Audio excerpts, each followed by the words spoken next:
श्री कृष्णदास प्रभु जी ये यूपी से हैं। तो यूपी में मतलब एग्जैक्ट तो मुझे पता नहीं है, पर जहाँ तक सुनने में आता है कि वो आगरा से हैं। तो वो 2007-8 के आसपास ही मठ में आए थे।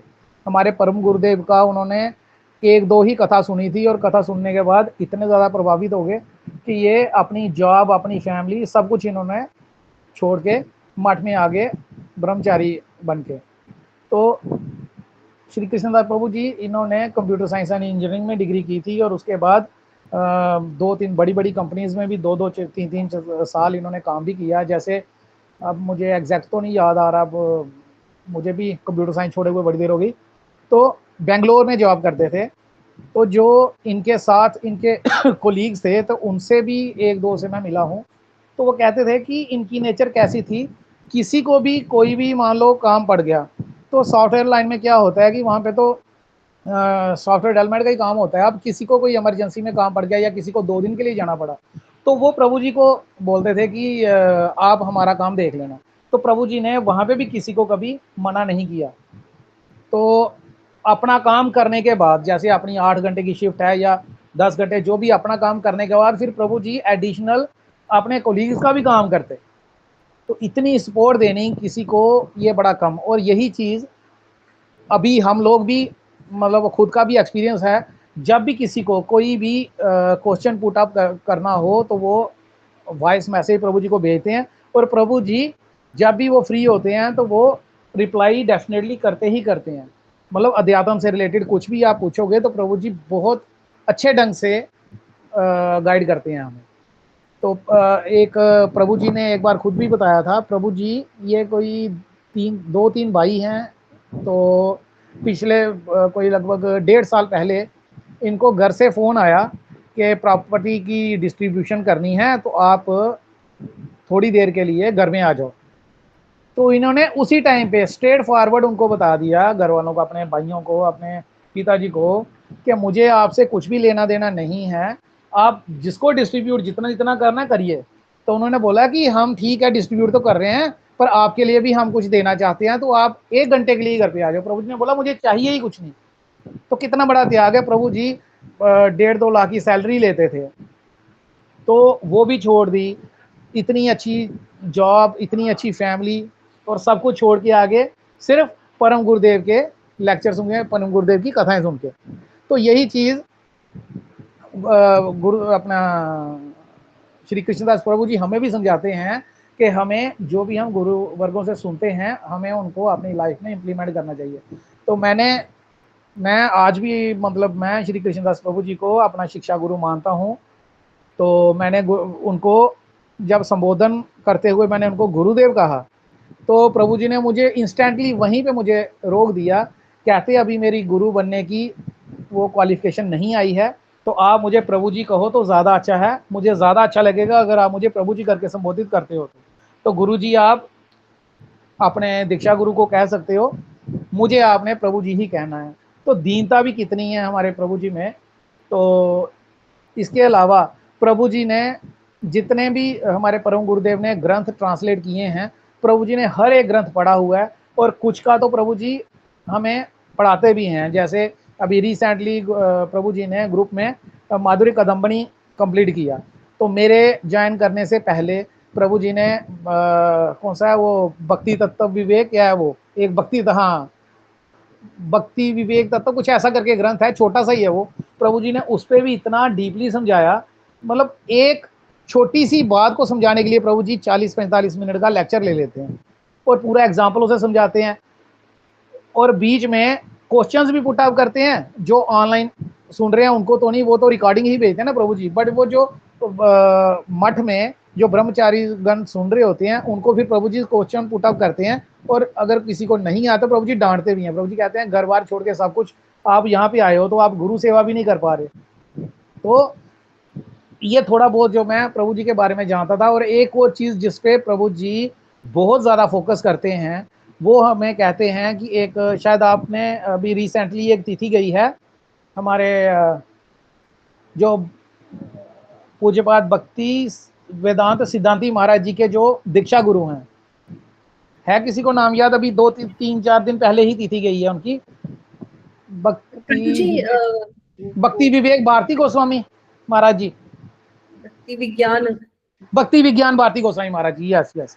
हाँ, तो उनके बारे में बताते हैं कि वो हमेशा फोकस करते थे और सबको यही कहते थे कि गुरु वर्गों की, वैष्णवों की जितनी सेवा हो पाए आपसे उतनी करनी चाहिए। और भक्ति विज्ञान भारती गोस्वामी महाराज जी ने एक ग्रंथ प्रकाशित किया है, आप सबको शायद बीच कुछ को तो पता ही होगा, मेरे कौन से है, परम स्नेही प्रभुवर, सुना किसी ने ग्रंथ का नाम? नहीं मेरे प्रभु जी। मेरे परम स्नेही प्रभुवर।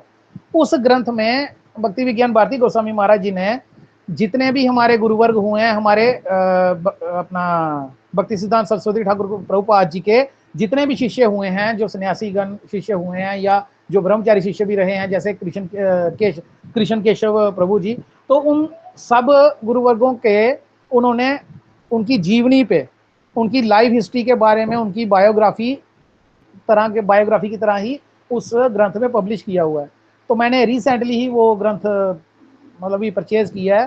तो प्रभु जी कहते हैं कि सबको वो ग्रंथ लेना चाहिए और हमें गुरुवर्गों के बारे में उसमें पढ़ना चाहिए, उससे हमारा जो भक्ति है वो बढ़ती है। क्योंकि हर कोई प्रभावित होगा ना गुरुवर्गों का जान के कि क्या थे और कैसे आए, क्या क्या उन्होंने यहाँ पे कृत किए, कैसे कैसे उन्होंने अपने गुरुदेव के प्रति विश्रम सेवा की।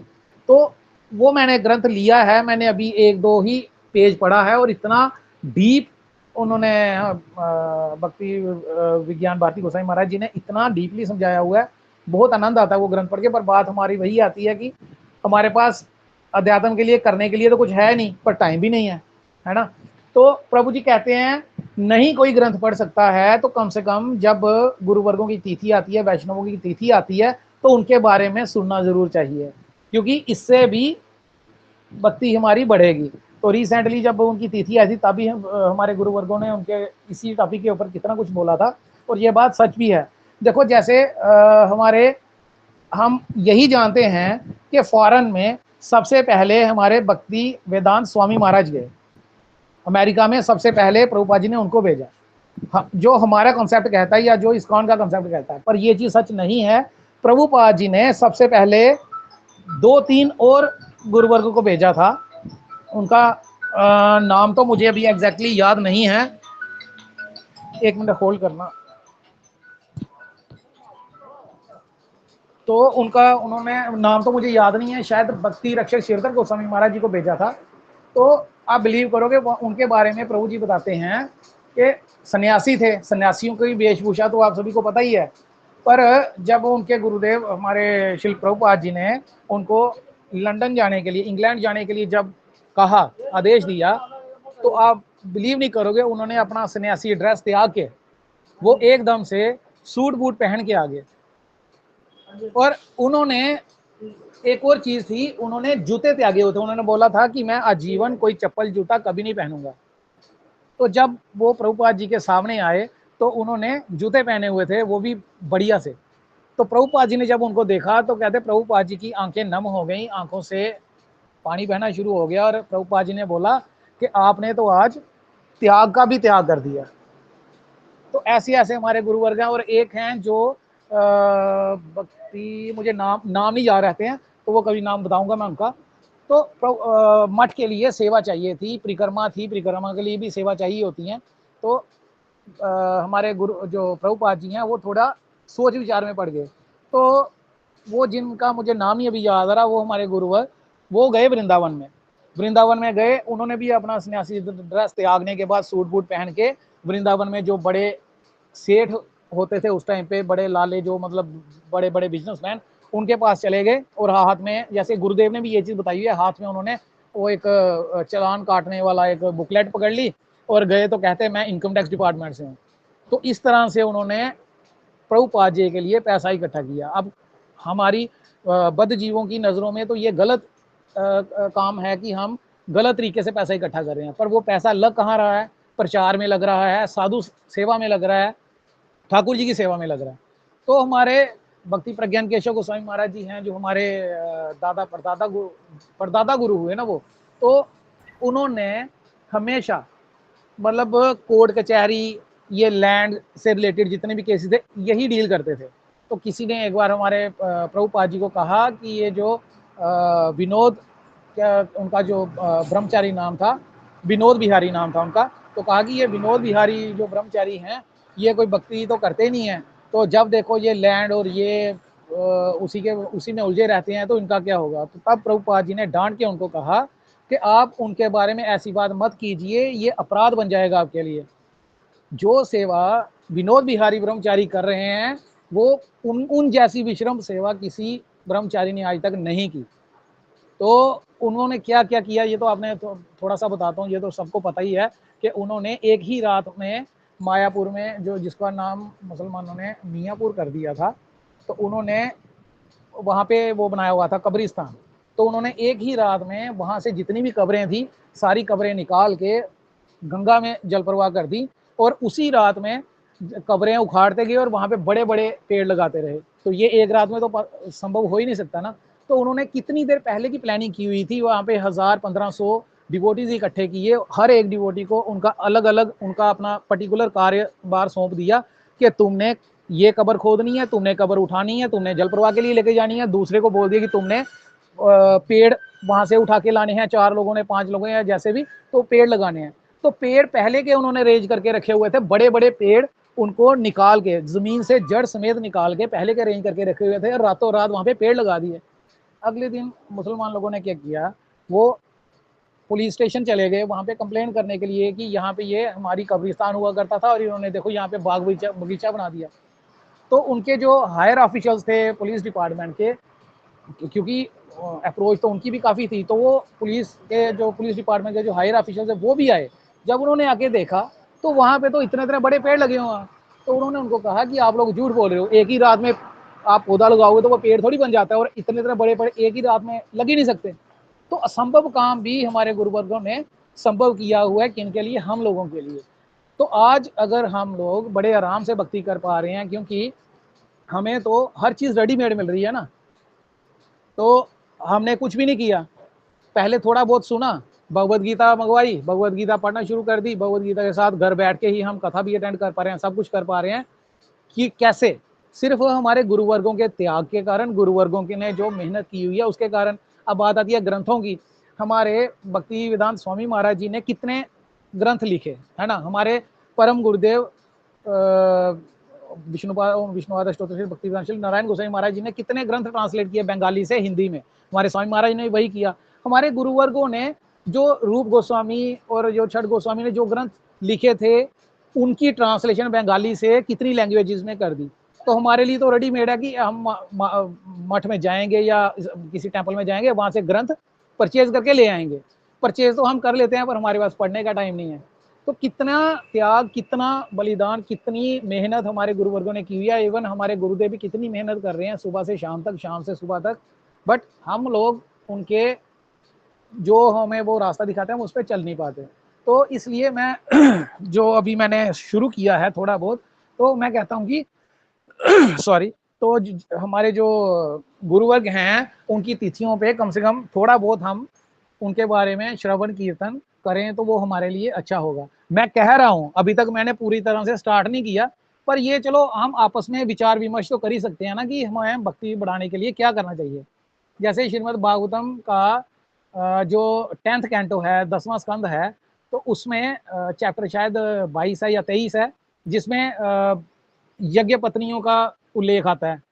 यज्ञ पत्नियां जो, मतलब शॉर्टकट में बता रहा हूँ कि वो जब यज्ञ कर रहे होते हैं ऋषि, तो ठाकुर जी अपने साथियों को, अपने जो उनके सखा होते हैं उनको कहते हैं कि वहाँ पे जाओ, यज्ञ हो रहा है तो आप वहाँ पे जाओ, तो वो आपको प्रसाद दे देंगे।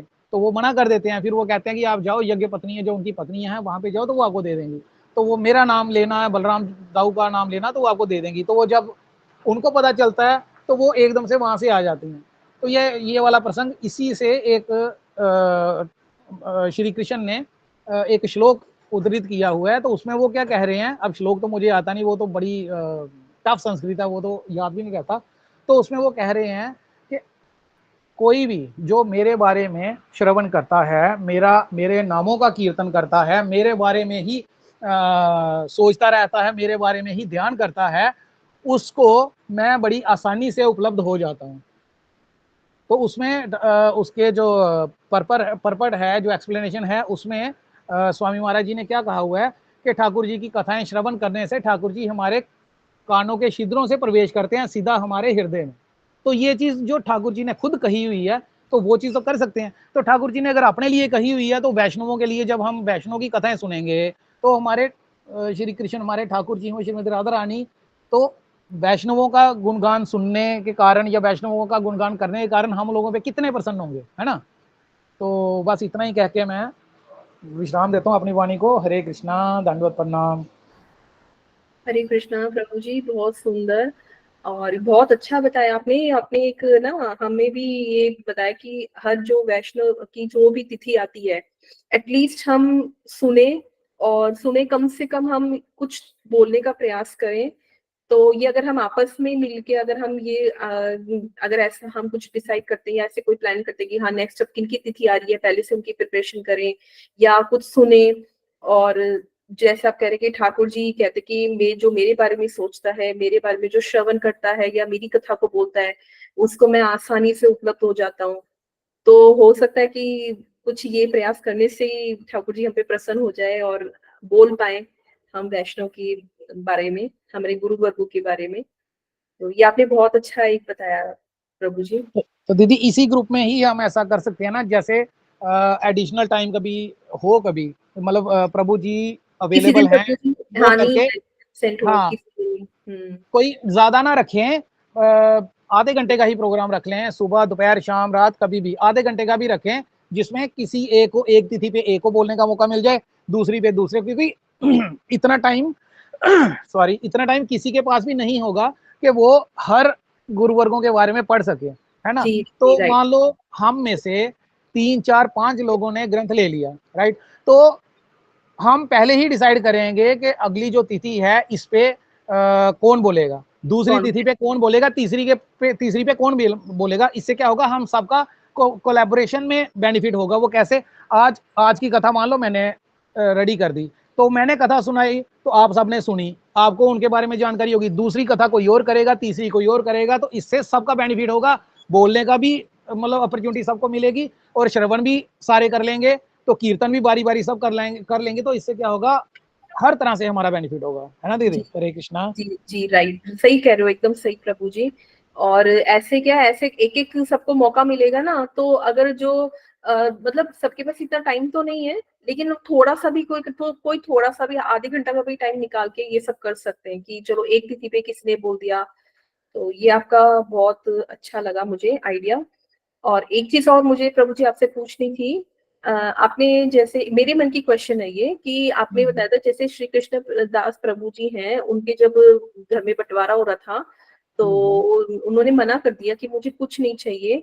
तो एक इसी से रिलेटेड एक क्वेश्चन आ रहा है कि अगर वो अपना हिस्सा ले लेते और वो गुरु वर्गों को समर्पित कर देते, वो भी तो एक उनको वो ही तो है, हमें किसी प्रकार से हम गुरु वर्ग की सेवा कर रहे कि उनसे तो ले लिया और उनसे लेके हम अपने यूज में ना लेके हम अपने गुरुवर के चरणों में उनको चढ़ा दें, उनको दे दें, क्या ऐसा करना सही हाँ, रहेगा? इसका इसका आंसर प्रभु जी ने खुद ही दिया था। प्रभु जी ने कहा कि हमारे पेरेंट्स ने हमें पाल पोस के पढ़ा लिखा के इस लेवल तक पहुंचाया, ठीक है। तो आत्मा का धर्म तो है भगवान की सेवा और अपने गुरुवर्गों की सेवा, वैष्णवों की सेवा, साधु संतों की सेवा, बट शारीरिक धर्म के अनुसार हमें अपने माता पिता जिन्होंने हमारे लिए इतना कुछ किया है, तो उनके लिए भी तो कुछ करना होता है ना। तो कहते ठीक है, उनकी जो फिजिकल सेवा है वो मेरे भाई कर सकते हैं, या जो घर में जो कोई है वो कर सकते हैं। तो कहते जो बंटवारे की बात है, तो मैंने उनको बोला कि जो आपकी सेवा, मतलब आप देखो, अगर एक बेटा है ना किसी का, तो वो अकेला सब कुछ मैंने ही कर लेगा। अगर किसी के 4 बेटे हैं, तो ओल्ड एज में पेरेंट्स की सेवा करने के लिए वो ड्यूटीज लगा देते हैं, भाई 6 महीने तेरी बारी, 6 महीने तेरी, 6 महीने, तो उस तरह से एक्चुअल में कोई भी आगे नहीं आता सेवा के लिए। तो प्रभु जी ने बोला कि जो आपकी सेवा करता है, आप ये वाला शेयर भी उसी को दे देना, क्योंकि ठाकुर जी की सेवा, अब जो हमारे परम गुरुदेव हैं, हमारे परम गुरुदेव इस चीज के लिए कभी भी नहीं चाहते थे कि कोई अपने घर का कोई उसका डिस्ट्रीब्यूशन का हिस्सा लेके मठ में दे, कि कल को उसी का कोई भाई बोले कि भाई इसने अगर सब कुछ छोड़ दिया है तो ये हमें वापस दे दो, तो कहते उल्टा जो भक्त बनने की कोशिश कर रहा है उसकी लाइफ में भी हलचल पैदा हो जाएगी, तो जो मठ में बाकी डिवोटीज हैं उनको भी डिस्टर्बेंस होगी। इसलिए प्रभु जी बोलते हैं कि मैंने उनको बोला कि जो आपकी सेवा करेगा उसको आप ये एडिशनल भी दे देना। जी जी जी, थैंक यू प्रभु जी, ये क्वेश्चन था मेरे माइंड में। नहीं, जो मैं एक्चुअली वो जितना जितना याद आता गया इतना तरह मैं बताता गया, ये चीज कभी सोची नहीं, तो प्रभु जी ने तो पूरी डिटेल में मेंशन किया था ना हमें। जी जी जी जी, पर बहुत बड़ी बात है ये भी, क्योंकि प्रभु जी आत्मा का धर्म तो देख रहे हैं, साथ में शारीरिक धर्म भी देख रहे हैं कि हमें माता पिता के प्रति भी कुछ करना है। और प्रभु जी ने ये भी बोला, मैं अपने लिए बताता हूँ, मैंने प्रभु जी को बोला कि प्रभु जी इतनी देर हो गई है, हमने अपनी भौतिक लाइफ बिताई है, कुछ भी नहीं किया, भक्ति के बारे में हमें पता भी नहीं था, तो अभी हम क्या कर सकते हैं ज्यादा से ज्यादा, मतलब अगर हम हरि नाम करें तो क्या इसी जीवन में हम गोलोक वृंदावन पहुंच सकते हैं। तो प्रभु जी ने बोला कि हमारे गुरुदेव क्या कहते थे, मतलब हमारे परम गुरुदेव का वो बता रहे हैं, कहते हैं हमारे परम गुरुदेव कहते हैं कि अगर इस जीवन में आप निष्ठा की स्टेज तक भी पहुंच गए तो वो भी बहुत बड़ी बात है। अगर निष्ठा की स्टेज आपने मतलब पहुंच गए, तो निष्ठा आपकी हो गई भक्ति में, तो नेक्स्ट बर्थ में आप आगे से स्टार्ट हो गए। क्योंकि जैसे है ना साधु संघ, साधु संघ सबसे पहली चीज है, साधु संघ के बाद आता है भजन क्रिया, भजन क्रिया के बाद अनर्थ निवृत्ति, अनर्थ निवृत्ति के बाद निष्ठा, निष्ठा के बाद रुचि, रुचि के बाद आसक्ति, आसक्ति के बाद भाव, फिर प्रेम, फिर उसके बाद अगली जो स्टेजेस हैं स्नेह, प्रणय, मोदन, मादन, वो तो चार लास्ट वाली चार स्टेजेस सिर्फ श्रीमती राधा रानी के पास ही है, वो तो उनकी सखियों के पास भी नहीं है।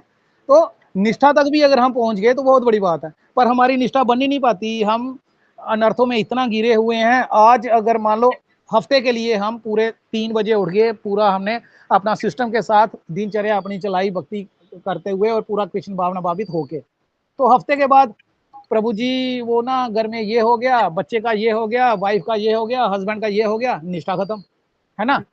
तो प्रभु जी कहते हैं कि निष्ठा अगर आ गई ना तो समझो कि आपने बहुत कुछ पा लिया इसी जीवन में। तो प्रभु जी ने ये भी कहा कि पता नहीं करोड़ों जन्मों के बाद हम इस स्टेज पे पहुंचे हैं कि अभी हमारा हरि नाम हुआ, अभी हमारी दीक्षा हुई और अभी हम इसमें हरि नाम कर पा रहे हैं। सही है। तो निष्ठा का एक, जैसे अगर निष्ठा का थोड़ा सा एक्सप्लेन करना चाहें कि निष्ठा आप कहते हैं किसको है, लाइक कि मतलब ये चीजें होती हैं, इसको हम निष्ठा कहते हैं। निष्ठा दीदी थोड़ा बहुत जो मुझे आइडिया है, वो डिटेल में तो मैं आपको कल ही बता सकूंगा, तो थोड़ा बहुत जो रफ आइडिया, बुकिश लैंग्वेज कुछ मुझे याद नहीं है या प्रभु जी ने जैसे बताया था, पर जो उसका मेन क्रक्स था वो मैं बता रहा हूँ। निष्ठा का मतलब हुआ कि हरि नाम करना है हमें 1,00,000 माला, क्योंकि गुरुवाणी है 1,00,000 की, प्रभुपाद जी 1,00,000 के लिए कहते थे, हमारे परम गुरुदेव कहते थे कि 16 माला विदाउट एनी फेल हर एक को करनी चाहिए। बट अगर हमें ठाकुर जी को प्रसन्न करना है, ठाकुर जी की प्रसन्नता के लिए हमें 1,00,000 माला करनी ही करनी है, ठीक है। तो वो हो गया कि हमें दृढ़ता से पालन करना है। तो जो उस दृढ़ता से पालन करेगा, जो हर रोज मतलब 64 माला करेगा, तो वो मतलब कि उसमें निष्ठा आ गई। पर निष्ठा की स्टेज तो बाद की बात है, हमें पहले अनर्थ निवृत्ति करनी है। अनर्थ बहुत है ना हमारे, हम कहीं कथा सुनने बैठेंगे तो हमें नींद आ जाएगी, मतलब थोड़ा सा हम ढीला पड़ गए ना तो नींद डेफिनेटली उस पर शिकार हो जाएगी। तो उस तरह से मतलब देखो, एक दिनचर्या अगर आप बोलो कि आप पूरे दिन में 64 माला करते हो, तो मैं अपना एक्सपीरियंस बता रहा हूँ। फिर हम कहते हैं कि ग्रंथ पढ़ने का टाइम नहीं है हमारे पास, हम भगवत गीता या भागवत नहीं पढ़ सकते, है ना। तो अगर वो भी कर लिया फिर हम कहेंगे हम गुरुदेव की कथा नहीं सुन सकते। जिन ग्रुप्स को हमने ज्वाइन किया हुआ है हम वो नहीं सुन सकते, क्योंकि गुरुदेव कहते हैं अगर आप हरि नाम कर रहे हो तो सिर्फ हरि नाम करना है, अगर कथा सुन रहे हो तो सिर्फ कथा सुननी है, साइमल्टेनियसली हमने कुछ भी नहीं करना। तो 64 माला करनी है, 64 का मतलब हो गया 8 घंटे डेली, है ना। तो 8 घंटे हमें डेली निकालें सिर्फ अपना जप करने के लिए। उसके अलावा मान लो 1 घंटे की क्लास संजय प्रभु की हो गई, 1 घंटे की लेके चलो हमारे श्री कृष्णदास प्रभु जी की हो गई। उसके अलावा गुरुदेव की जो मॉर्निंग में क्लासेस आती हैं 40-45 मिनट की, वो भी होती है। फिर उसके बाद हमें ज्यादा नहीं कहेंगे पर 15 मिनट तो श्रीमद् भागवतम पढ़ोगे, 15 मिनट कोई और ग्रंथ पढ़ोगे, तो जब वो भी करेंगे तो हमारा दिन में हो जाएंगे लगभग 12 घंटे। तो 12 घंटे निकालना हमारे लिए बहुत मुश्किल है, हमारे पास जीवों के लिए जो कि ग्रस्त में है ना। गृहस्थ में है मेन प्रभु जी, गृहस्थ में भी सब कुछ देखना होता है ना, तो वो भी दोनों हाँ, को इतना कैसे मतलब करें कि ये सब भी करना जरूरी है और गृहस्थ भी देखना है, प्रॉपर टाइम भी देना है, जो भी है, मैं नहीं तो। मैं आपको बता रहा हूँ ना, मैंने ऐसे वक्त देखे हैं जो अभी भी हैं, जो अभी भी हर चीज कर रहे हैं, कथाएं भी सुन रहे हैं, हरि नाम चौसठ माला करते हैं। एक हमारे जम्मू की ही हैं नीरू दीदी, वो हमारे परम गुरुदेव से दीक्षित हैं। तो अभी रिसेंटली नोएडा में, उनके बेटे नोएडा में रहते हैं, तो वो नोएडा में हैं। तो अभी गुरुदेव ने जब नोएडा वाले मठ में व्यास पूजा का प्रोग्राम रखा था, तो वहां पे भी वो गई थी। वो उनका ना, मैं आपको बता रहा हूँ ये क्या होता है, गॉल ब्लैडर की सर्जरी हो गई उनकी, ठीक है। तो जिस दिन सर्जरी थी, उन्होंने डॉक्टर को बोला, डॉक्टर साहब आप मुझे पूरा दिन अगर खाली पेट रहने के लिए कहते हैं, मैं रहने के लिए रेडी हूँ, पर मेरा ऑपरेशन, मेरी सर्जरी आप जितना लेट कर सकते हैं वो आप इतना लेट कीजिए। तो डॉक्टर ने पूछा क्यों? कहते हैं मैं चाहती हूँ कि मैं मेरी जो आज का जो मेरा कोटा है माला का वो कंप्लीट हो जाए। 64 माला जैसी उसकी पूरी हुई तो डॉक्टर ने सर्जरी शुरू कर दी। अब सर्जरी जब होती है तो उस दिन और रात में तो होश रहती नहीं, क्योंकि एनेस्थीसिया का असर रहता है। फिर नेक्स्ट डे शाम को 6 बजे उनको लगा कि अब मैं कंफर्टेबल हूँ।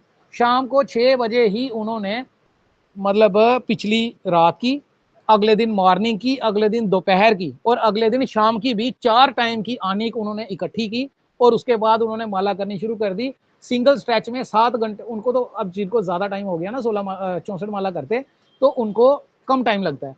तो उन्होंने 7 घंटे, मतलब बिना कुछ खाए पिए उन्होंने अपनी 64 माला भी पूरी की। तो इस चीज को बोलते हैं हम निष्ठा। अब क्लियर हुआ दीदी निष्ठा क्या होती है? जी क्लियर, अच्छा अच्छे से क्लियर हुआ प्रभु जी।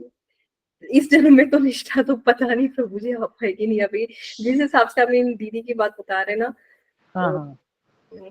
पता नहीं तो possible। और एक और चीज है ना, निष्ठा भी तभी आएगी दीदी जब हमारा पिछली स्टेज क्लियर होगी। और पिछली स्टेज कौन सी है? अनर्थ निवृत्ति। जी अनर्थ निवृत्ति बहुत बड़ी हिंड्रेंस है। और अनर्थ निवृत्ति जो है ये हमारी पूर्ण तरीके से निष्ठा स्टेज तक भी नहीं जाती। हमारे अनर्थ जो है भाव स्टेज तक हमारे साथ चलते हैं। कौन से? अब अनर्थ भी अलग अलग टाइप से हैं। सुकृति उतनर्थ हैं, दुष्कृति उतनर्थ हैं, अपराध उतनर्थ हैं, भक्ति उतनर्थ हैं। तो इसमें सुकृति उतनर्थ और दुष्कृति उतनर्थ जो हैं ये हमारी निष्ठा में चले जाते हैं, ठीक है। भक्ति उतनर्थ जो हैं ये हमारे रुचि स्टेज तक जाते हैं। और जो अपराध उतनर्थ है ना, ये हमारी प्रेम की स्टेज शुरू हो जाती है। भक्ति अपनी भाव की स्टेज खत्म होने के बाद जब प्रेम की स्टेज शुरू होती है, जब हमें ठाकुर जी के दर्शन एक्चुअल में होते हैं ना, तब उसकी प्रायकी होती है। प्रायकी होता है कि पूर्ण तरीके से अनर्थ मुक्त हो गए। तो ओके। अपराध अनर्थ सबसे बड़े और सबसे बलवान है। तो अपराधों को भी इसमें एक और चीज में मुझे प्रभु जी की याद आ रही है। मैंने प्रभु जी से पूछा, प्रभु जी हर कोई कहता है सेवा अपराध जो है हरि नाम से बड़े आराम से चले जाते हैं, ठीक है। सेवा अपराध हम एक दिन में हजारों करते हैं, क्योंकि हमें विधि का पता ही नहीं है। हम उठाते हैं दीप और मतलब पूजा हमारा अर्चन करना शुरू कर देते हैं। इसमें कितने हम मतलब अपराध कर रहे हैं ये हमें पता ही नहीं होता। जब हम, अब आपको तो, अब जब प्रभु जी ने, संजय प्रभु ने अनाथों के बारे में बताया था, तब हमें क्लियर हुए थे कि 32 किस्म के सेवा अपराध हैं, 64 किस्म के अपराध होते हैं, 10 किस्म के अपराध होते हैं, नाम अपराध। तो सबसे बड़े हैं नाम अपराध। तो नाम अपराध कैसे जाते हैं? और जैसे किसी ने वैष्णव अपराध कर दिया तो उसकी तो कभी मुक्ति हो ही नहीं सकती ना, इस, जी है ना। तो उसके बारे में प्रभु जी को मैंने जब पूछा, तो प्रभु जी ने बोला अगर किसी ने किसी वैष्णव के प्रति, चरणों के प्रति अपराध किया है, तो उसके लिए उसको वैष्णव के पास जाना चाहिए, उनसे क्षमा याचना करनी चाहिए और रो रो के हरि नाम करना चाहिए। कैसे? रो रो के, कि हम रिपेंट कर रहे हैं, पश्चाताप करके हमें वो करना है। और उनसे जो जिन वैष्णव के प्रति अपराध किया है, तो उनसे हमने वो भी करना है, क्षमा याचना की, मतलब भीख मांगनी है। भीख तो मांगनी। उसके अलावा मैंने पूछा कि प्रभु जी जिस किसी ने मतलब शरीर छोड़ दिया है किसी वैष्णव ने, तो उनका, उनके चरणों में जो अपराध है वो कैसे होगा? तो उसके लिए प्रभु जी ने बताया कि हमें उनकी समाधि पे जाना चाहिए। अगर उनकी समाधि बनी है तो समाधि में जाके वहां पे हमें रोते हुए हरि नाम करना चाहिए और उनसे वहां पे जाके क्षमा की भीख मांगनी चाहिए। अब देखो चैतन्य भागवत हम सुन रहे हैं पूज्यपाद सुंदर गोपाल प्रभु से। तो चैतन्य भागवत में वृंदावन दास ठाकुर जी ने क्या बताया हुआ है, वो कहते हैं अगर किसी ने किसी वैष्णव के प्रति अपराध कर दिया है तो उसका सबसे आसान तरीका क्या है। वहां पे भी उन्होंने यही चीज बोली कि जो वैष्णव है, मान लो एक वैष्णव के प्रति हमने अपराध कर दिया, राइट, उस वैष्णव ने शरीर छोड़ दिया, एक केस है, और शरीर नहीं छोड़ा अभी तक, वो है 2 केस। दोनों केसेस के लिए उन्होंने बताया कि आप वैष्णवों की क्या करो, महिमा का बखान करो जितना ज्यादा हो सकता है। तो उसमें उन्होंने एग्जांपल किसकी दी, देवानंद, ये हमारे जो देवानंद गौड़ीय मठ है नवद्वीप में, वो जिनके नाम पे पड़ा हुआ है, तो वो देवानंद जी हैं, वो भी वैष्णव ही थे, पर वो क्या करते थे, हमेशा भागवत का पाठ करते थे, तो उनके शिष्यगण भागवत उनसे सुनते थे। तो एक दिन वो भागवत का पाठ कर रहे थे, तो वहां पे श्रीवास ठाकुर जो हैं वो निकल रहे थे। जब उन्होंने देखा कि भागवत का पाठ हो रहा है तो श्रीवास पंडित वहां पे जाके बैठ गए। अब भागवत का पाठ हो रहा है तो ये तो मतलब लाजमी है कि श्रीवास ठाकुर को अष्ट साध्वी विकार आएंगे। तो श्रीवास ठाकुर को जब अष्ट साध्वी विकार आना शुरू हुए, श्रीवास ठाकुर वहां पे कभी रो रहे हैं, कभी हंस रहे हैं, कभी गिर रहे हैं, कभी उठ रहे हैं, तो करते करते वो मूर्छित हो जाते हैं। तो देवानंद ठाकुर के जो हैं उनके शिष्यगण, वो उनका ना मजाक उड़ाना शुरू कर देते हैं, और कभी उनको उल्टा सीधा बोल रहे हैं कि ये इधर आके हमारी इन्होंने डिस्टर्बेंस क्रिएट कर दी है। तो उन्होंने क्या किया, उनको मूर्छित हो गए थे श्रीवास पंडित, तो उन्होंने श्रीवास पंडित को उठाया और भवन के बाहर जाके उनको छोड़ आए। अब चैतन्य महाप्रभु तो स्वयं श्री कृष्ण है, उनसे तो कोई चीज छुपती नहीं है। तो वो अपनी जगह पे जहां बैठे हुए थे, तो वहां पे उनको इतना क्रोध आया, कहते ये देवानंद अपने आप को भागवत समझता है, तो मैं इसकी ये पोथी फाड़ डालूंगा। अब भागवत मतलब श्रीमद् भागवतम के लिए कृष्ण बोल रहे हैं खुद ही कि मैं उनकी पोथी को चीर दूंगा, फाड़ दूंगा गुस्से में। तो ऐसे ही करते करते एक बार क्या हुआ, हमारे अब अपराध तो हो गया, तो उनको तो उन्होंने बोला कि मैं इनको दंड दूंगा, चैतन्य महाप्रभु ने बोला। तो एक बार एक कोई भक्त हैं, नाम फिर से भूल गया, चैतन्य महाप्रभु के बड़े अंतरंग पार्षद हैं वो भी, तो उनकी उन्होंने देवानंद पंडित ने सेवा कर दी। देवानंद पंडित ने अनजाने में सोचो या जानबूझ के उनकी उन्होंने सेवा कर दी। चैतन्य महाप्रभु ने देखा कि इसने वैष्णव की सेवा कर दी है, तो चैतन्य महाप्रभु ने उनका अपराध क्षमा कर दिया। और हमारे परम गुरुदेव, हमारे सभी गुरुवर कहते हैं कि हमारा जो मठ है ना, ये देवानंद गौड़ीय मठ हो गया, या ये हमारा श्री केशव जी गौड़ीय मठ है नवद्वीप वाला, इस एरिया को बोलते हैं कोल द्वीप। तो इस कोल द्वीप को अपराध भंजन भूमि भी कहा जाता है, क्योंकि यहाँ पे जो भी बैठ के भजन करता है उसके अपराध जो हैं वो भंजन हो जाते हैं, अपराध उनके मुक्त मतलब खत्म हो जाते हैं। तो चैतन्य महाप्रभु ने फिर यही चीज उसके बाद जब देवानंद पंडित को उन्होंने क्षमा कर दिया, तो उन्होंने यही चीज बताई कि अगर किसी ने कोई अपराध किया हुआ है, वैष्णव अपराध, तो वो वैष्णवों की महिमा का जितना बखान कर सकता है इतना करेगा, तो उसके अपराध जो हैं वो खत्म हो जाएंगे, अपराध रहित हो जाएगा वो। तो इसी तरह से जब हमारे अपराध खत्म होंगे, तभी हम शुद्ध भजन भी कर पाएंगे। अपराध मतलब हरि नाम की 3 स्टेजेस बताई है ना हमारे गुरुवर्गों ने। कौन कौन सी है वो, अपराध सहित, अनर्थ सहित, है ना, वो होता है नाम कर रहे हैं हम अपराध सहित और अनर्थ सहित, जो हमारी आज की स्टेज है। अपराधों के साथ कर रहे हैं और अनर्थों के साथ। अब जैसे हम हरि नाम कर रहे हैं, किसी ने आवाज लगाई जी, तो हम बोलते हैं हाँ जी।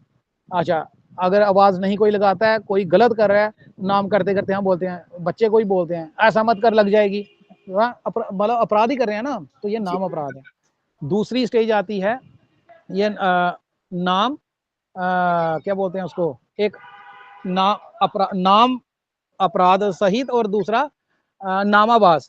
नामाभास में क्या होता है, अपराध रहित और अनर्थ सहित, अपराध रहित और अनर्थ सहित। इसमें बड़ा बल है, इसमें बड़ी पावर है इस नाम में। ऐसा नाम किसने किया था, याद है आपको? नहीं प्रभु जी। जिनको जमदूत लेने आए थे और विष्णुदूत ने जमदूतों को भगा दिया था, अजामिल।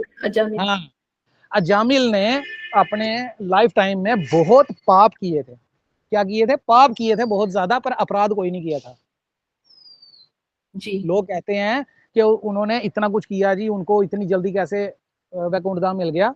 तो उन्होंने अपराध नहीं किया था, पाप किए थे, और पाप जो हैं ये हरि नाम से बड़ी जल्दी चले जाते हैं। वो नामाभास था ना उनका, कि नामाभास में ही उन्होंने नारायण पुकारा था। और तीसरा आता है फिर शुद्ध नाम। शुद्ध नाम की महिमा तो गुरुदेव ने बहुत बार बखान की है। और शुद्ध नाम अगर हम एक भी करते हैं, सिर्फ एक बार बोल देते हैं ना हरे, या बोल देते हैं कृष्ण, एक हरि नाम में इतनी पावर है कि हम एक जीवन काल में इतने अपराध नहीं कर सकते हैं, इतने पाप नहीं कर सकते हैं, जितने एक हरि नाम खत्म कर शुद्ध सकते हरि नाम, हाँ हैं। शुद्ध हरि नाम, एक शुद्ध हरि नाम खत्म कर सकता है। खत्म कर देगा। तो ये आगे नाम किस तरह से करना है, तो हमारा तो फर्स्ट स्टेज है, और ये फर्स्ट स्टेज पता नहीं कितने जन्मों तक चलेगी। यस, राइट कह रहे हो, राइट कह रहे हो, एकदम सही कह रहे हो प्रभु जी, पता नहीं कितने जन्मों तक चलेंगे। तो बस यही है। तो मिलजुल के हमें चलना है, हमारे जो गुरु बहन गुरु भाई सब हम लोगों को मिलके ही चलना है, तभी थोड़ा बहुत हम कुछ अचीव कर पाएंगे। अगर कोई सोचेगा कि हम अकेले घर पे रह के करेंगे, वो पॉसिबल नहीं है। साधु संग यही होता है कि एक दूसरे से मिलके किसी के भाव ग्रहण करें, किसी के व्यूज सुने और उसको अपने जीवन में उतारें। तो इसी तरह से हम भक्ति में आगे बढ़ सकते हैं, अदरवाइज मुझे कोई चांस दिखता नहीं है। सही और कह एक और चीज है जो मैक्सिमम हम जैसे बदयुगों में आती है, मान लो मैं 16 से 32 माला करना शुरू हो गया, भागवतम पढ़ना शुरू हो गया, कथा बोलना थोड़ा सा शुरू कर दिया, तो उसके बाद क्या होगा, हम लोगों में से ही अगर कोई कथा इतने अच्छे ढंग से नहीं कर पा रहा है, किसी को कथा बोलनी नहीं आती है, एक आदमी है या एक कोई भक्त है, कोई जो करता है 6 माला रोज की या 5 माला रोज की, तो हम ये सोचें कि ये भक्ति नहीं कर सकता, ये तो बेकार आदमी है, इससे हमने रिलेशन नहीं रखना।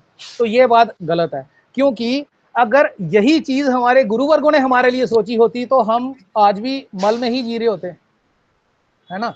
तो हमें सबको एक दूसरे को लेके चलना है। अगर कोई ढीला है तो उनको 4 लोग इकट्ठे मिलके घसीटेंगे कि चलो तुम भी पार, है ना।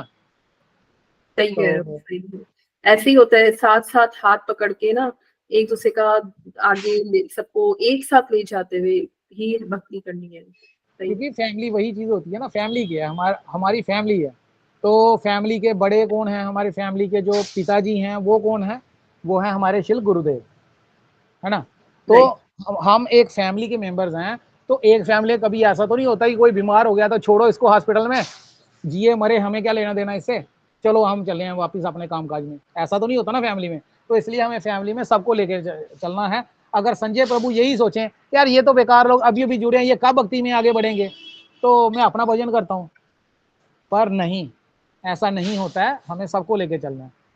तो अगर प्रभु जी को, मेरी संजय प्रभु जी को भी बहुत सारे तत्व के ज्ञान है, लेकिन अभी वो क्या है, अपनी नए न्यू न्यू जो बिगनर्स है ना, उनको जो लेके आ रहे भक्ति में, उन्हीं के अकॉर्डिंग, उन्हीं को साथ लेके कि वो भी आगे बढ़े, क्योंकि अरे उनको दीदी भी वही बहुत जो चीज, बहुत ज्यादा हाँ ज्ञान है, उनको सब कुछ पता है। मतलब जो जो है ना, उनको सब पता है, सब सब पता, तत्व सब के पता। बारे में पता है उनको, पूरी चैतन्य चरितमृत के बारे में, एक एक चीज के बारे में उनको पता है। लेकिन वो हमारे सामने इसलिए नहीं बोलते क्योंकि हमारे ग्रुप में हर टाइप के हैं, तो दीदी समझ जो ही नहीं आएगी ना, आधों को समझ ही नहीं सही, आएगी। सही कह रहे हो, समझ नहीं जैसे आएगी। गुरुदेव, छोटे सेम छोटे। गुरुदेव वाली ही स्टोरी है। जैसे गुरुदेव हम लोगों का लेवल देख के कथा करते हैं, वैसे ही संजय प्रभु भी सबका लेवल देखते हैं और उसके बाद आगे बढ़ते हैं, है ना। थोड़ा जी। सा जब ज्ञान हो जाएगा, जैसे मतलब मान लो 300 लोगों का बैच है इस ग्रुप में, तो इस लेवल में प्रभु जी ने मान लो 1 साल कथा की, 1 साल के बाद प्रभु जी को पता है इसमें अब नया कोई नहीं है, तो प्रभु जी उससे थोड़ा हायर साइड जाएंगे। जी। जी। अब तो जैसे नहीं, अभी जैसे यही तो हो रहा है। अब क्या है, अब हमारे ग्रुप में हर दिन रोज न्यू न्यू जुड़ते जा रहे हाँ हैं, है ना। हाँ तो उनको तो नहीं छोड़ सकते, क्योंकि जो नए नए जुड़ रहे हैं उनको भी साथ लेके चलना है, तो वो पूरे बेसिक्स की हरि नाम की क्या महिमा है, तुलसी कंठी की, जबकि हमने इसको 10 बार सुन लिया। लेकिन अब उन्होंने ये ग्रुप मध्यम, अभी कनिष्ठ से मध्यम की ओर जाने वाले, क्योंकि हम थोड़ा सा एक स्टेप और आगे बढ़े, हम्म। इसलिए ये अलग ग्रुप प्रभु जी ने बनाया है, कि जो ये सब सीख चुके हैं वो अब एक स्टेप आगे बढ़े, वो कथा बोलना सीखे। तो उनके लिए प्रभु जी इसमें भी कितनी मेहनत कर रहे हैं, उनको दिन में टाइम नहीं होता, बहुत सेवाएं होती है, फिर भी मॉर्निंग में उन्होंने हमारे लिए, स्पेशली हम लोगों के लिए क्लास रखी, ताकि हम एक स्टेप और आगे जाएं। और शाम की भी क्लास में जो बिगनर्स है, उनकी भी क्लास डिस्टर्ब ना हो, हाँ उनको जो चाहिए उनके लेवल पे वो वहां पे समझाते हैं, और मॉर्निंग की क्लास में हमारी लेवल पे हमें समझाते हैं, तो तो वो भी। इसमें मैं नाम नहीं लूंगा, हमारे कोई एक ग्रुप में ही है समझो। तो उन्होंने एक बार मेरे से बात की, कोई 4-5-6 महीने हो गए होंगे। कहते प्रभु जी एक ही चीज को बार बार बताते रहते हैं, तो इसलिए मैं फिर ग्रुप में नहीं आता, नहीं आती वगैरह वगैरह। तो मैंने उनको बोला आपको पिछला सारा पता है ना, आप मुझे बताओ प्रभु जी ने षट शरणागति के बारे में कितनी बार बताया, मुझे षट शरणागति बता दो। हाँ मुझे याद है, एक वो है ना अनुकूलन कुछ करके है, कि हमें भगवान के सेवा में जो अनुकूल है हमें वो चीज लेनी है और जो प्रतिकूल है वो नहीं लेनी। मैंने बोला ठीक है, हाँ 2 हो गए। मैं तीसरा बोलो। हाँ कि कृष्ण हमारी रक्षा करेंगे। मैं हाँ हमारे वो बैठे हुए ना, हम कृष्ण के लिए इतना कुछ कर रहे हैं तो कृष्ण हमारी रक्षा करने जरूर आएंगे। तो तो फिर मैंने बोला आगे बोलो। हाँ आगे मुझे याद नहीं है। मैंने बोला प्रभु जी एक चीज को, इसी चीज को षट शरणागति को 10 बार बता चुके हैं ग्रुप में, पिछले 1.5 साल में, 1 साल में, जब से ग्रुप शुरू हुआ था। तो मैंने बोला 10 बार बताया, हमें अभी भी नहीं आता। तो फिर ऊपर से हम ये बात कहते हैं कि प्रभु जी एक ही चीज को बार बार रिपीट करते रहते हैं, तो क्या करना है क्लास अटेंड करके, हम कुछ और कोई और क्लास अटेंड करेंगे। तो उसके बाद उस दिन से लेके आज तक मेरा उन प्रभु जी से, उन दीदी से मेरी बात नहीं हुई, क्योंकि उन्होंने बात करना बंद कर दिया कि मेरी बात का उनको बुरा लग गया। तो मैंने सोचा कि क्यों किसी को ऐसे बोला, मेरे से तो वैसा ही निकल गया। क्योंकि एक भाव की बात होती है कि प्रभु जी इतनी मेहनत करें। मेरी बात सुनो, हमने किसी को एक ही चीज बार बार पढ़ानी हो, मान लो हम किसी को ट्यूशन देते हैं, एक ही चीज को बार बार पढ़ानी हो, कितना बोरिंग सब्जेक्ट लगता है ना। तो प्रभु जी में कितनी पेशेंस है कि वो एक ही चीज को 5 बार, 10 बार, 20 बार। और जब कोई क्वेश्चन पुट अप करता है तो उस टाइम पे प्रभु जी अच्छा ये एकादशी रखना जरूरी है। अरे 1.5 घंटे के लेक्चर में प्रभु जी ने एकादशी की महिमा का वर्णन किया और लास्ट में हम पूछ रहे हैं प्रभु जी एकादशी रखना जरूरी है। दूसरा पूछेगा प्रभु जी एकादशी में हम करेला खा सकते हैं, प्रभु जी एकादशी में हम खीरा खा सकते हैं। या फिर कितनी पेशेंस की बात है। पर हम लोग कहते हैं प्रभु जी एक ही चीज रिपीट कर रहे हैं। तो ये हम लोगों के मतलब हमारी तरफ से लैगिंग है, गुरु वर्गों की तरफ से कोई लैगिंग नहीं है, वो तो हमें एडवांसमेंट ही दे रहे हैं। तो अगर ग्रुप में किसी को अगर मेरी किसी बात का अगर बुरा लगा या कोई बात अच्छी नहीं लगी हो तो कृपया मुझे क्षमा कर दें। मैं तो मतलब हुई गलतियों का पुतला, गलतियां हमेशा करता रहता हूँ, और जो इमोशंस में आके बोल देता हूँ तो मुझे पता भी नहीं चलता कि मैं क्या बोल रहा हूँ। प्रभु तो जी इसलिए ऐसा नहीं, प्रभु जी इनफैक्ट आपसे बहुत बहुत कुछ सीखने को मिलता है। ठीक है आज है ना संजय प्रभु जी नहीं है, बट हम मैं भी सोच रही क्लास में क्या करें, बट आपने गुरुवर्गों की जो महिमा बताई, जो आपने ये बातें बताई, मेरे लिए तो मैंने आपने जैसे स्टार्ट किया मैंने रिकॉर्डिंग स्टार्ट कर दी, क्योंकि मुझे आप जो बोलते हैं ना मुझे बहुत इंस्पायरिंग लगता है। मुझे बहुत सीखने को मिलता है कि आप बहुत अच्छी अच्छी बातें बताते कि मैं भी उसको दोबारा सुन के अपने आचरण में उस चीज को लेके आऊं जैसा आप करते हैं। तो इसलिए कोई किसी प्रकार की मुझे कहीं कुछ नहीं लगती। इनफैक्ट आप हम सबके भले के लिए कह रहे हैं कि ये सब एक अपराध है वैष्णव के चरणों में। तो इसमें कोई बुरा मानने वाली कोई बात नहीं है। प्रभु जी आपका थैंक यू सो मच। आपने बहुत बहुत अच्छे तरीके से आज आप ही नहीं क्लास ली। एक्चुअली में देखा जाए ना क्लास बहुत अच्छे से आप ही लेते हैं, हम तो बस ऐसे ही आते हैं। अरे नहीं दीदी, और एक और चीज है, ये थैंक्स थैंक यू ये नहीं, ये थैंक्स थैंक यू सिर्फ ठाकुर जी को, श्रीमती राधा रानी को और हमारे गुरुदेव गुरुवर्गों को, क्योंकि उन्हीं की कृपा से हम लोग आज इस ग्रुप में हैं। अदरवाइज हम इवनिंग वाले ग्रुप में ही सारे इकट्ठे रहते। तो अगर गुरुवर्गों की कृपा हुई है तो आज इस मध्यम लेवल के ग्रुप में हम जुड़े हैं। और एक और चीज जो मैं पर्टिकुलरली स्वीटी दीदी के लिए कहना चाहता हूँ, कल हमारा कुछ मैसेज पे हुआ था ना, मैंने बोला था आपका नंबर भी जल्दी ही आएगा जी। तो जल्दी नंबर लाने के लिए आपको कोई एक्टिविटी करनी पड़ेगी। जी ठीक है, ये मैं अपनी लाइफ का एक्सपीरियंस बता रहा हूँ। मैंने जब इस्कॉन में जाना बंद कर दिया, वहां पे मैंने आपको शायद रफली बताया था कि कुछ लड़ाई झगड़ा शुरू हुआ था उधर लोगों का। तो मैंने सोचा हम भक्ति करने के लिए आए हैं या इन लोगों के मसले, इधर से उसने नेगेटिव बोला, उधर से उसने नेगेटिव बोला है, हमने नेगेटिव होकर घर जाना है। जहाँ पे 16 माला करते थे उस दिन 10 माला होनी नेगेटिविटी में, उल्टा ही उन्हीं के बारे में सोचते रहना हमने। तो वैसे ही जब भी सुबह शाम पूजा के लिए बैठना, तो मैं अपने परम गुरुदेव के बारे में जानता नहीं था। मैं आपको फ्रैंकली बता रहा हूँ, मैं जानता था किसके लिए, सिर्फ भक्तिदान स्वामी महाराज जी के बारे में। तो इनके आगे मैं रोता था, लिटरली दिल से रोता था कि प्रभुपाद जी, मैं तब उनको प्रभुपाद, आप तो सभी स्वामी महाराज कहते हैं तो मैं भी स्वामी महाराज कहता हूँ, पहले मैं भी प्रभुपाद ही कहता हूँ। मैं प्रभुपाद जी मेरा मार्गदर्शन करो, मुझे मेरे गुरु से मिलाओ, मुझे मेरे गुरु से मिलाओ। जब भी बो डाउन करता था, जब भी माथा टेकता था यही बोलता था, प्रभुपाद जी मुझे मेरे गुरु से मिलाओ। अच्छा, थोड़े दिन ही हुए थे, हार्डली कोई 10 to 15 डेज, तो मुझे किसी भक्त ने ही अपने मोबाइल में हमारे परम गुरुदेव का चित्रपट दिखाया। मैंने जब देखा, आप बिलीव करोगे, उनकी आंखों में जब मैंने देखा ना, तो उसी टाइम पे मैं उनका दास हो गया। फिर एक की बजाय दो हो गए। कौन? हमारे भक्तिवेदांत स्वामी महाराज जी और हमारे परम गुरुदेव। तो जब भी याद आती तो इन दोनों के आगे गिड़गिड़ाता कि मुझे मेरे गुरु से मिलाओ। और वो मैंने आपको बताया ही है कि 2.5 महीने कितने वो बोला था, हाँ 2.5 महीने के अंदर अंदर हरिनाम भी हो गया और पूर्ण जी दीक्षा भी हो गई। जी जी। तो ये गुरु वर्गों के आशीर्वाद होते हैं। गुरु वर्ग ही हमें ढूंढने आते हैं, पर गुरु वर्ग हमें ढूंढने तब आएंगे जब हमारे अंदर थोड़ी सी उनके प्रति लालसा होगी, तड़प होगी। तो राइट। इसलिए अगर किसी की दीक्षा किसी को लगता है कि नहीं हो पा रही है, तो उनको रो रो के गिड़गिड़ाना चाहिए अपने गुरु वर्गों के आगे। हमारे जो भक्ति सिद्धांत सरस्वती ठाकुर गोस्वामी प्रभुपाद जी हैं उनके चरणों में, हमारे भक्ति वेदांत स्वामी महाराज जी के चरणों में, हमारे परम गुरुदेव के सामने, हमारे गुरुदेव के सामने, कि गुरुदेव आपने हमें हरि नाम तो दे दिया, हमारी हरि दीक्षा पूर्ण दीक्षा कब होगी? तो आप राइट। कृपया करके मेरी पूर्ण दीक्षा जल्दी से जल्दी करवाइए, क्योंकि पूर्ण दीक्षा के बिना हम कुछ भी नहीं है। भक्ति में स्टार्ट तो हो गया, पर भक्ति में थोड़ी एक्सरलेशन भी तो लानी है ना।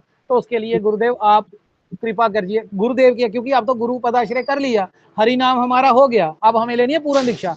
तो गुरुदेव स्वामी महाराज जी और हमारे परम गुरुदेव और शिल प्रभुपाद, ये चारों इतने दयालु हैं, आप कुछ भी कहो ये आपके पास होके सुनेंगे, और आपको महसूस भी होगा कि ये आपके पास ही हैं, आपके साथ हैं, कहीं दूर नहीं है। तो ये राइट। चीज एक मेरा अपना एक्सपीरियंस है जो मैंने शेयर किया, आप इसको अपनी जरूर उसमें दोहराओ डेली बेसिस पे। फिर जरूर देखो, फिर देखो इसका रिजल्ट कितनी जल्दी आएगा। जरूर हरे प्रभु जी कृष्णा, हरे जरूर। कृष्णा। जरूर मैं राग लेखा दीदी से भी आज कुछ सुना ही नहीं हमने तो। हरे कृष्णा, दास प्रणाम। हरे कृष्णा। राखिएगा दीदी।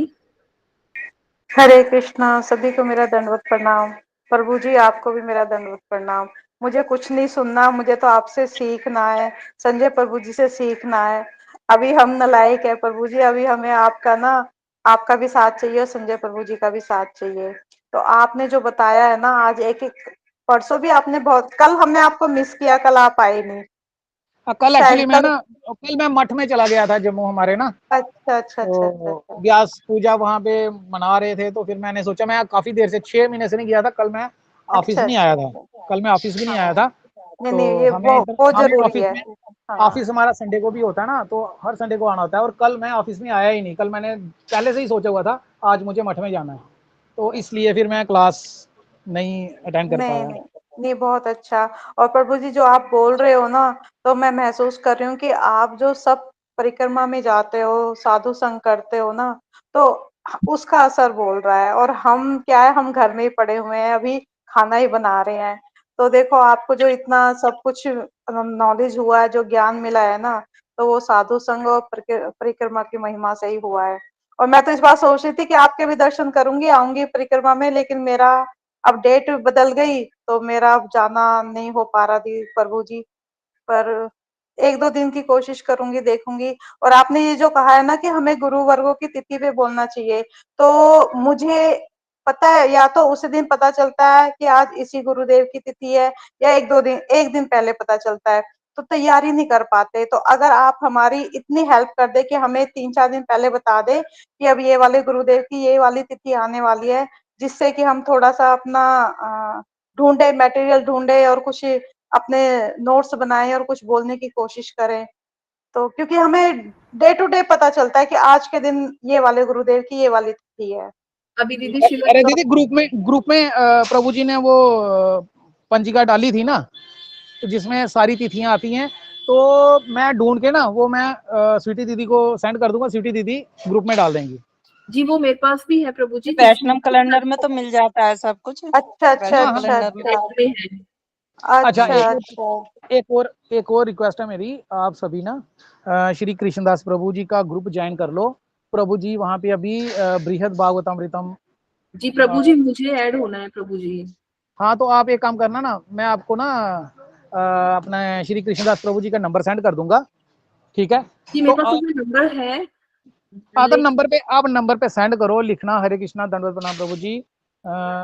आप और उसके आगे ना प्रभु जी, हम संजय प्रभु के ग्रुप में हैं। तो संजय प्रभु का ग्रुप इसलिए बोलना क्योंकि आपको 7 8 10 लोगों के नाम भेजने हैं ना वहां पे। तो संजय प्रभु जी के ग्रुप में हैं, तो हम भी आपकी कथा सुनना चाहते हैं। तो हमारे नाम और कांटेक्ट नंबर नीचे दिए गए हैं, आप प्लीज हम सबको ऐड कर लेना ग्रुप में। ओके ओके प्रभु जी। तो इस तरह से प्रभु जी जिस टाइमिंग क्या जिसने होती है प्रभु जी की टाइमिंग नहीं होती, क्लास वो की? रिकॉर्डिंग आती है प्रभु जी की सुबह 9 बजे। अच्छा अच्छा, रिकॉर्डिंग आती है, ठीक है। 8:45 से 9 बजे तक रिकॉर्डिंग आती है, आप पूरा दिन कभी भी सुन सकते हो। और वो क्या बोलते हैं, मैं कहता हूँ सबको वो ज्वाइन करना चाहिए। जी जी जी। आप एक उन्होंने आपने कहा था ना कि उन्होंने माधुर्य कादम्बरी भी अभी रिसेंटली उन्होंने कंप्लीट। माधुरी कादम्बनी के मेरे पास नोट्स पड़े हुए हैं, मैं स्वीटी दीदी को सेंड कर दूंगा। बाकी जिसे इसने लेना होगा वो स्वीटी दीदी से रिक्वेस्ट करके ले सकते हैं। नहीं रिक्वेस्ट की कोई जरूरत नहीं है, मैं खुद ही कर दूंगी इतना। रिक्वेस्ट क्यों करनी है, ये तो सबको मिलनी क्योंकि चाहिए। माधुरी कादम्बनी ऐसा ग्रंथ है जिसमें हमें ये पता चलता है कि हम भक्ति में कहाँ खड़े हैं। जी जी जी, तब ये ग्रंथ मुझे जानना है, मैंने ये ग्रंथ की महिमा सुनी है, लेकिन ये ग्रंथ कोई समझाए जैसे कि कृष्णदास प्रभु जी जैसे समझाते अच्छा हैं। ठीक है, ऐसा ऑडियो। करते हैं। अगर जितने भी अभी यहाँ पे इस ग्रुप के मेंबर्स जो अभी प्रेजेंट हैं, पहले सबसे वो परमिशन ले लो। सब अगर चाहते हैं तो मैं प्रभु जी की ऑडियो आपको भिजवा सकता हूँ। बोलो, माधुरी कादम्बनी की। हरे कृष्णा, सभी बताएं।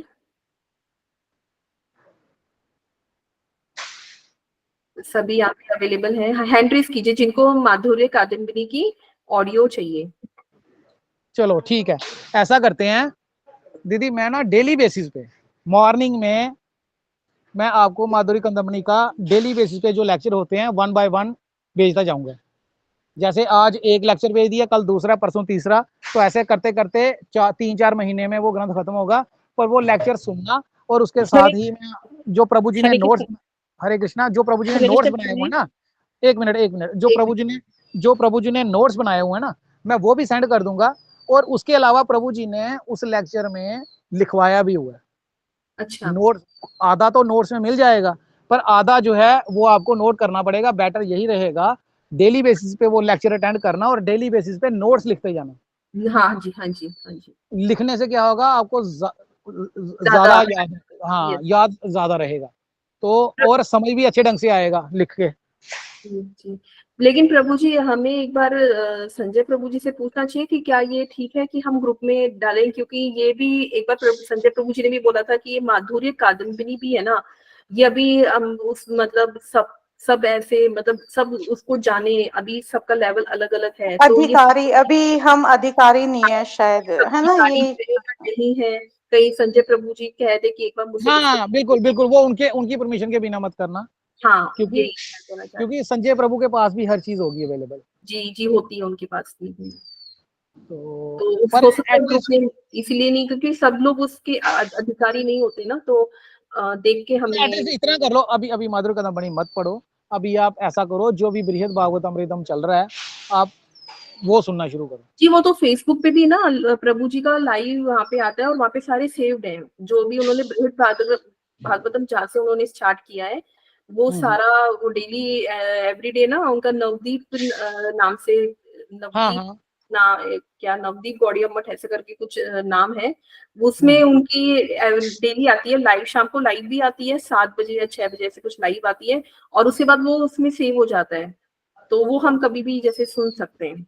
नहीं एक्चुअली क्या है, वो जो हमारा श्री बृहद भागवतामृतम है, तो इसके 2 खंड हैं। पहला खंड प्रभु जी कंप्लीट कर चुके हैं ऑलरेडी, तो वो फेसबुक पे अवेलेबल हो सकता है, आप वहां से मतलब सुनना शुरू कर सकते हैं जी डिटेल में। जी तो अभी अगर आप ग्रुप ज्वाइन कर लेते हो प्रभु जी का, वो तो खैर ग्रुप ज्वाइन करने में तो कोई दिक्कत नहीं, उसका बेनिफिट ही है। हाँ जी बेनिफिट ये है कि जब भी कोई तिथि आती है तो प्रभु जी उन दिनों जो ग्रंथ पढ़ा रहे होते हैं वो बंद करके उस दिन उस तिथि का तिथि पे उस हम्म, तिथि का ही पालन करते हैं, उन्हीं गुरु वर्गों की ही मतलब उनके बारे में ही बताते हैं। जी जी जी जी तो वो बेटर रहेगा। जी और जी। प्रभु जी बहुत अच्छे से और बहुत सिंपल तरीके से बताते हैं, उनके जो हाँ लैंग्वेज है ना वो भी जो हम सबको समझ आ जाए, उसी लैंग्वेज में मैंने भी कुछ लेक्चर उनके सुने हैं, तो हाँ बहुत अच्छी तरीके से और एकदम नॉर्मल तरीके से जो हमें सारी चीजें समझ आ जाए इस तरीके से बताते हैं वो। और बहुत हाँ, सा ना एग्जाम्पल के साथ समझाते हैं, एक एग्जाम्पल नहीं, बहुत सारे हमारे ना बहुत सारे जैसे बहुत हम सारे डेली लाइफ के एग्जाम्पल होते हैं ना, उसी एग्जाम्पल को लेके वैसे ही हमारी तरीके से समझाते हैं। और शायद आपको पता नहीं, हमारे ग्रुप के काफी सारे मेंबर्स हैं जिन्होंने प्रभु जी का ग्रुप ज्वाइन किया। मैं भी ऐड हूँ प्रभु जी उसमें। हाँ, गरिमा हरे दीदी कृष्णा ने भी प्रभु। ज्वाइन किया, गरिमा दीदी ने भी ज्वाइन किया हुआ है। जी जी, मैं ग्रुप में नहीं हूँ, तो मैं भी होना चाहती हूँ उनके ग्रुप में, ताकि वो वो और भी मिले। आप जिस दिन मैसेज भेजोगे ना, 1 घंटे के अंदर अंदर वो आपको ऐड कर लेंगे, इस चीज की मैं गारंटी देता हूँ, अगर फ्री हुए तो। अभी तो जी, खैर वो नोएडा में है, शायद गुरुदेव के साथ वो जयपुर भी जाएंगे। अच्छा अच्छा। तो ठीक है, फिर आज का इतना ही रखें, हाँ 1:30 बज जी गया। जी, राइट। कल तो 2 बज गए थे। हाँ हाँ हाँ, तो कल चल, भी गुरुवर्गों का ही चला। जी हाँ, मतलब कुछ थोड़ा बहुत, थोड़े थोड़े सब लोगों ने थोड़ा थोड़ा बोला, ठीक कीर्तन ठीक। वगैरह किए थे कल थोड़े से गुरुवार। जी जी जी जी। हरे कृष्णा प्रभु जी, दंडवत प्रणाम। हरे कृष्णा दीदी, दंडवत प्रणाम, दंडवत प्रणाम, सभी को दंडवत प्रणाम। सभी को दंडवत प्रणाम। प्रभु जी हमारा लेवल तो वो वाला है कि गुरु वर्गों के बारे में कम बोलते हैं और अपने बारे में ज्यादा बोलते हैं। अभी हमारा लेवल उस तक